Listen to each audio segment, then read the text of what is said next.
नमस्कार फ्रेंड, मैं हूँ चंदन पटेल और देखिए आज मैं बात करने जा रहा हूँ सुवेन फार्मा के ऊपर।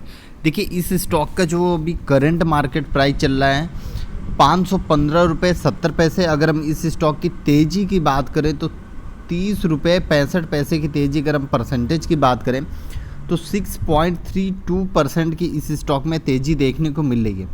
यहाँ पे आप देख सकते हैं। देखिए मैं हमेशा आपको रिकमेंड करता हूँ कि आप एक्सीलेंट या गुड क्वालिटी स्टॉक पर ही अपना दाव खेलें।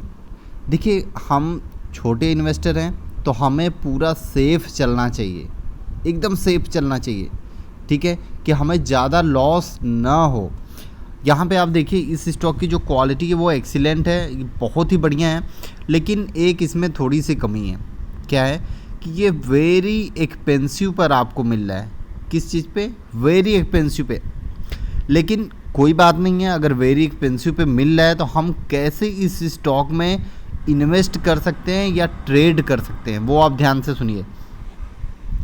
देखिए यहाँ पे लगभग इतना तेज़ी के बावजूद भी यहाँ पे लगभग 7 ऐसे इन्वेस्टर हैं, मतलब 7 ऐसे एनालिस्ट हैं कि जो यहाँ पे आपको खरीदारी की राय दे रहे हैं और नेगेटिव में कोई भी नहीं है, मतलब मना आपको कोई भी नहीं कर रहा है। आपको जो भी है एनालिस्ट वो 7 ऐसे एनालिस्ट है कि जो आपको खरीदारी की राय दे रहे हैं।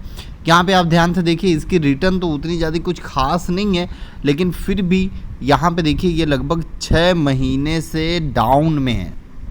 6 महीने से ये स्टॉक डाउन में है। तो आप अगर इस लेवल पर, जैसे अभी भागने की स्टार्टिंग होती है ना, गिरावट के बाद जब तेज़ी की शुरुआत होती है, तो यहाँ पे आप पहले ही दिन से देखिए कि इस स्टॉक में तेज़ी बनी है, तो हमें क्या पोजीशन बनानी चाहिए।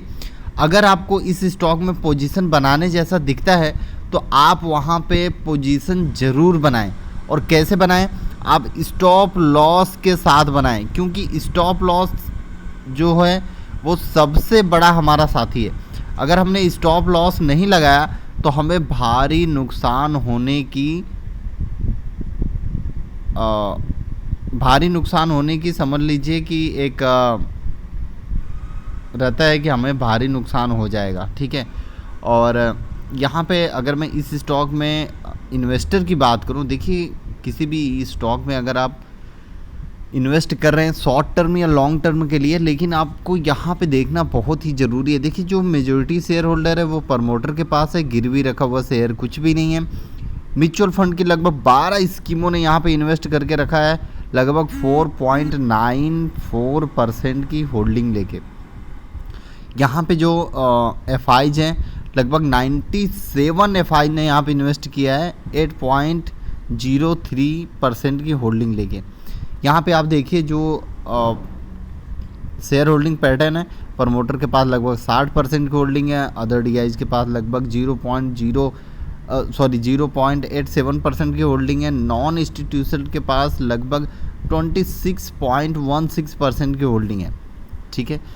तो यहाँ पे आप देखिए पिछले जब मार्केट गिरावट में थी तो यहाँ पे देखिए एफआईज और म्यूचुअल फंड दोनों लोगों ने अपनी होल्डिंग बढ़ाई है, और यहीं पे अदर डीआईज और यहाँ पे नॉन इंस्टीट्यूशनल इन्वेस्टर ने थोड़ी बहुत अपनी होल्डिंग यहाँ पे घटाई है। तो लेकिन यहाँ पे आपको ध्यान देना चाहिए, अगर ये स्टॉक एक्सीलेंट क्वालिटी का है तो आपको ऐसे स्टॉक में एक अच्छे लेवल की तलाश करके आपको वहाँ पे धीरे धीरे निवेश करना चाहिए। अगर आप लंबे समय के लिए निवेश कर रहे हैं, या तो अगर आप शॉर्ट टर्म में इन्वेस्ट कर रहे हैं, मतलब आप कम समय के लिए आप अगर इन्वेस्टमेंट कर रहे हैं, तो आपको यहाँ पे ये चीज़ें ध्यान देना चाहिए कि हमें किस तरीके से इन्वेस्ट करना है। अगर आप बड़ी क्वांटिटी लगाना चाहते हैं, शॉर्ट टर्म इन्वेस्टर या स्विंग ट्रेडिंग करना चाहते हैं, तो आप देखिए ये लगभग 6 महीने से स्टॉक करेक्शन में, मैंने आपको बताया ही 6 महीने के स्टॉक करेक्शन से है, वहाँ से ये स्टॉक अभी तेज़ी मतलब दिखा रहा है। तो आपको यहाँ पे थोड़ा बहुत इन्वेस्टमेंट करना चाहिए एक ऐसे लेवल पे कि जहाँ से आपको लॉस ना हो, या तो आप पूरा इन्वेस्टमेंट करें, आप स्टॉप लॉस लगा के चलें। और अगर ये स्टॉक ऊपर जाता है, अगर ये स्टॉक ऊपर जाता है तो आपको करना क्या है, आपको यहाँ पे बस खाली जैसे जैसे ये ऊपर जाता है आपका जो स्टॉप लॉस है वो बढ़ता जाए, मतलब आप ट्रेल करके चलें और जैसे जैसे ये स्टॉक भागे वैसे वैसे आप अपनी स्टॉप लॉस बढ़ाते जाएं।